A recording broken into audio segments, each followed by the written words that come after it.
శ్రీ నమః. ఈ రోజుల్లో చాలామందికి అబ్బాయిలకి, అమ్మాయిలకి వివాహం అవ్వట్లేదు. 35 ఏళ్ళు వచ్చినా కూడా కొంతమంది వివాహం కాకుండా అలానే ఉండిపోతూ ఉన్నారు. అది తల్లిదండ్రులకి గడ్డు సమస్యగా మారింది.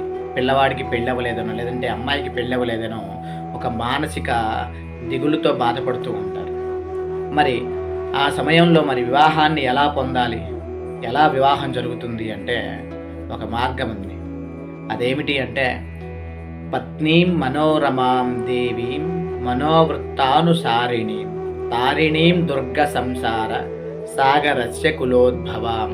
ఈ శ్లోకాన్ని పెళ్లిగాని అమ్మాయిలు ఎవరైతే ఉంటారో వాళ్ళు 27 సార్లు ఇంట్లో అమ్మవారి ముందు దీపారాధన చేసి కూర్చొని 27 సార్లు ఈ శ్లోకాన్ని పఠిస్తే ఆ దోషాలు తొలగిపోయి తొందరగా వివాహం అవ్వడానికి అవకాశం ఉంటుంది. శ్రీమా